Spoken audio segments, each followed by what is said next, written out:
में यही संगम बिहार है जिसमें मुस्लिम पॉपुलेशन ज्यादा है। हाँ। इधर वजीराबाद हिंदू पॉपुलेशन ज्यादा है। हाँ। आप दोनों में से कहीं भी घूम जाइए, आपको कहीं खतरा महसूस नहीं। मणिपुर में बार बार जाके दौरा करते, बार बार चीज करते, तो क्यों नहीं सुलझ सकता? 100 में से 80 लोग हैं। हाँ। अब 20 में पूरा देश का और रिलीजन है। हाँ। अब फिर भी आप अनसेफ तो आप उस पार्टी को या उस नेता को कभी नहीं सपोर्ट कीजिएगा जो अपना वोट बैंक रिलीजन के नाम पर मार 20+ हो जाए, बिहार से हो जाए और राजनीति को ना जाने, राजनीति में इंटरेस्ट ना ले, ऐसा हो ही नहीं सकता। अच्छा, क्या नाम है भाई आपका? विपुल कुमार नाम होगा। क्या करते हैं आप?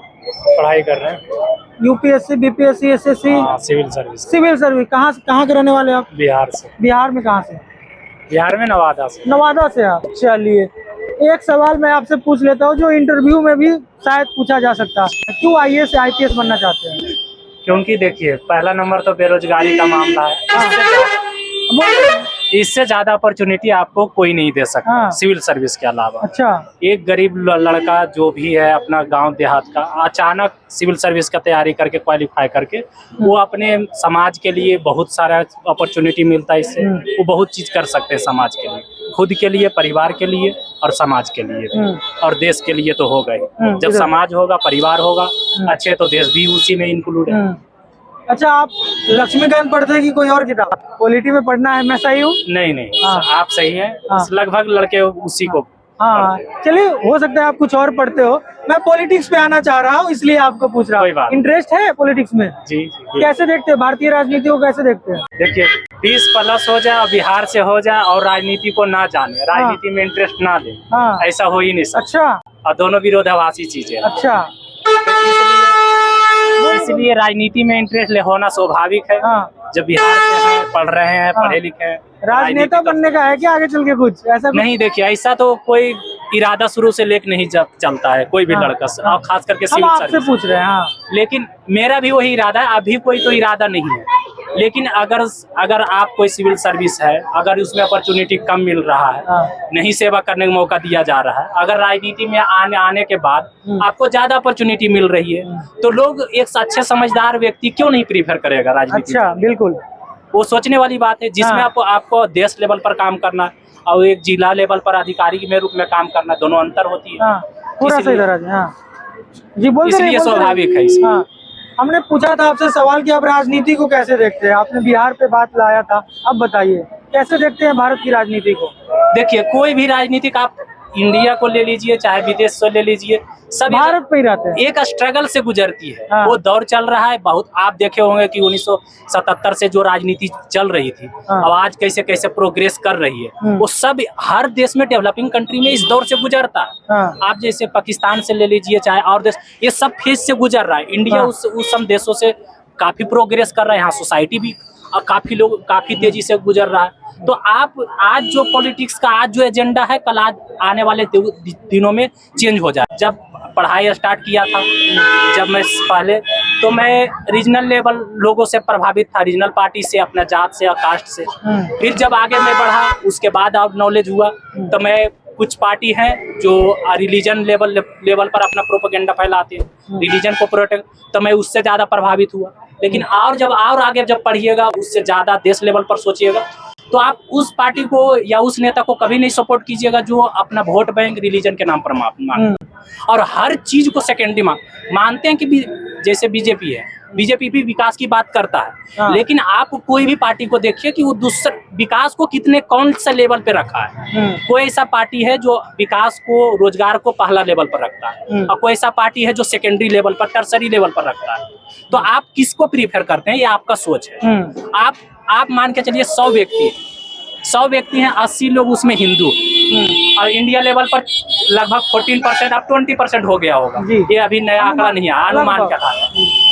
तो आप 80% 80% होने के बावजूद आप अनसिक्योर फील कर रहे हैं। मतलब असुरक्षित फील करवाया जा रहा है। आप बातों में बहुत कुछ बोल रहे हैं। नहीं, देखिए, आप सोच के देखिए, आप 100 में से 80 लोग हैं। अब 20 में पूरा देश का और रिलीजन है। अब फिर भी आप अनसेफ फील कर रहे हैं, वो नेता के द्वारा करवाया जाए। आप समाज में यही संगम बिहार है जिसमें मुस्लिम पॉपुलेशन ज्यादा है। हाँ। इधर वजीराबाद है, मुस्लिम हिंदू पॉपुलेशन ज्यादा। हाँ। आप दोनों में से कहीं भी घूम जाइए, आपको कहीं खतरा महसूस नहीं होगा। हाँ। आप दोनों में से वजीराबाद चल जाइए चाहे संगम विहार चल जाइए, आपको कहीं सिक्योरिटी का कोई खतरा नहीं मतलब है, सब सेफ है। सब सेफ है। हाँ। लेकिन आप जब न्यूज देखिएगा, टीवी चैनल देखिएगा, हाँ, उसमें नेता के आपको बात सुनिएगा अनसेफ लगेगा। तो लगेगा कि कहीं भी जाके कोई भी कुछ भी हो सकता है। हाँ। लेकिन ग्राउंड लेवल पर ऐसा अच्छा, कुछ नहीं। उन सब बातों को छोड़िए, आप युवा हैं, इस बार अगर आप जहाँ से भी आते हैं, अगर वोट करना हो गया हो या देने वाले होंगे, आप किन्हें वोट करेंगे? आपको तो देखिए, मैं आपको तीन हाँ, आपने तो बताया, वो तो हम समझ रहे हैं। तीन चीज मैं और एक बताता हाँ। हूँ। आप मान के चलिए, एक प्रधानमंत्री कोई भी देश का हाँ। एक फैमिली का मुखिया होता है, बड़ा भाई चाहे बाप मान लीजिए आप। हाँ। पूरा देश का एक तरह से पिता होता है जी। और एक पिता के, एक परिवार के एक सदस्य, कोई दो, आपको न्यूज मिलता है, आपको पता चल जाता है कि एक महिला के साथ लगभग 2 किलोमीटर 4 किलोमीटर बिना वस्त्र के दौड़ाया गया। मणिपुर की बात कर रहे हैं आप? आप सदस्य मानिए ना, आप जगह क्यों मान रहे हैं? हाँ। ई रूम में हो चाहे वो रूम में हो, आप जी। स्टेट मत तुले। हाँ। आप एक परिवार मानिए, 2 से 3 किलोमीटर नंगा दौड़ाया गया कोई भी महिला के साथ, और उसको मार दिया गया। उसको प्रोटेक्ट करने के लिए उसका भाई आया, उसको भी नहीं छोड़ा गया। और आप वो कब्र में चली गई। और प्रधानमंत्री कोई भी देश का आए नेता, वो आप पिता हैं, आप पिता जाए, कोई कब्र का पिरामिड बना हुआ है इजिप्ट में, आप वहां जाके सेल्फी खिंचा रहे हैं और कोई कब्र में जा रहा है। आप बताइए कि अगर उस लेवल के आपके छवि है, पिता है, अगर आप चाहते तो वो न्यूज आपको, प्रधानमंत्री को पहले पता चल चुका था। आप सोच, प्रधानमंत्री को तो पता चल रहा है। प्रधानमंत्री को, आप देश का पिता है तो आपको तो पता चल जाएगा कौन सा रूम में क्या हो रहा है। हाँ। तो उस फ्रांस में जाके, इजिप्ट में जाके आप फोटो खिंचा रहे हैं, सेल्फी ले रहे हैं। आपका जो छवि है पूरा देश लेवल पर, आप उसका इस्तेमाल करके दौरा करते, बार बार जाते तो उस समस्या को सुलझा सकते थे, उसको समस्या को। लेकिन आप भेजते किसे? केंद्रीय मंत्री को, जिनका उस लेवल पर छवि नहीं है, जिनका प्रभाव लोकल लेवल पर उतना नहीं है, आप उनको समझौता के लिए भेज रहे हैं। आप प्रधानमंत्री मान लीजिए, तो आपके अनुसार प्रधानमंत्री को वहाँ जाना चाहिए था? बिल्कुल जाना चाहिए था। अगर उस लेवल के छवि का इस्तेमाल किया जाता, एकदम दौरा के जैसे। आप देख लीजिए प्रधानमंत्री को, अगर जैसे मैं बिहार में हूँ, अगर नवादा में उसी दिन भाषण दे रहे हैं तो कर्नाटक में उसी दिन भाषण देते हुए मिलाएंगे और रोड शो करते हुए उसी तत्परजी से उतना ही एनर्जी का इस्तेमाल करके मणिपुर में बार बार जाके दौरा करते, बार बार चीज करते, तो वो क्यों नहीं सुलझ सकता था? और आप जैसे देख लीजिए, कोई भी मंदिर है चाहे टेम्पल है, आप बोलते, आप उसका क्रेडिट लेना चाहते हैं। आप क्रेडिट क्यों लीजिएगा? कोई भी देश का आपको तो दायित्व बनता है। हिंदू का 80% है उससे भावनात्मक जुड़ा हुआ, तो आपको तो बनाना है। आप राम मंदिर क्यों नहीं बनाइएगा? आप सपोर्ट कीजिएगा, काम है क्यों?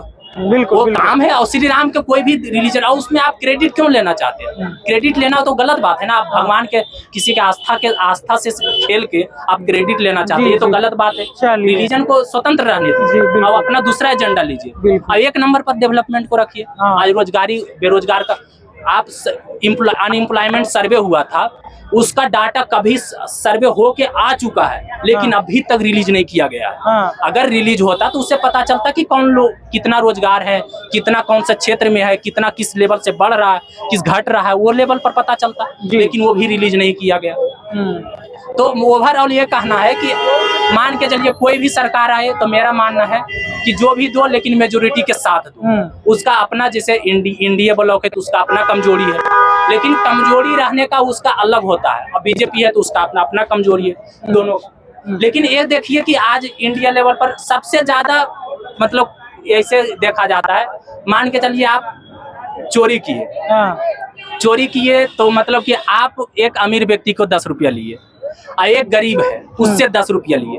अमीर व्यक्ति के पास 100 रुपया, उससे 10 रुपया लिए, और किसी के पास 11 रुपया है, उसका 10 रुपया ले लिए। तो बताइए सबसे खराब कौन व्यक्ति हुआ? ये सोचने वाली बात है कि 11 रुपया जो गरीब के पास था, आप 10 रुपया ले लिए, और कोई 100 रुपया जिसके पास है वो उससे 10 रुपया ले लिए। तो आप बताइए किसके? उसी प्रकार से जैसे कांग्रेस था, जिस समय आजादी हुई उस समय राजाओं महाराजाओं को जितना संपत्ति था 100 रुपया में से 10 रुपया ले लिए, तो उसका कम। लेकिन आज देख लीजिए बेरोजगारी का जो हाल है, आप जैसे मान के चलिए आप बिस्किट ले रहे हैं, दही ले रहे हैं, ये सब ले रहे हैं, तो आप हम जैसे एक ऑटो चला रहे हैं, 20 रुपये का दूध ले रहे हैं तो 3 रुपया मान के चलिए टैक्स जा रहा है। और कोई और सब बड़े हैं उसका 3 रुपया जा रहा है, तो किसको ज्यादा प्रभाव पड़ेगा? ऑटो वालों को पड़ेगा, क्योंकि इसका मूलभूत ये है। और जैसे देख लीजिए आजकल जो भी सपोर्ट कर रहे हैं रिलीजन के नाम पर, एक 12th का लड़का जैसे पास हुआ है, 12th के उसको क्या पता है कि आगे फ्यूचर क्या है, उसका ना तो रोजगारी के मतलब आप साफ आपके बातों से दिख रहा है कि आप जो वर्तमान सरकार है उससे आप नाखुश है। नहीं, जैसे नाखुश का मतलब आप एक डेमोक्रेसी में जब अपना बात रख रहे हैं, जब तक क्रिटिसाइज नहीं कीजिए तब तक उनमें चांस कम बनेंगे। मान के चलिए बीजेपी को ही जिताते रहिए, लेकिन सब में सुधार करने की जरूरत होती है। बिल्कुल। अगर आप एक पढ़े लिखे, चलिए हम आपसे फिर बात करेंगे, कुछ और लोगों से बात कर ले। धन्यवाद, आपसे बात करके बहुत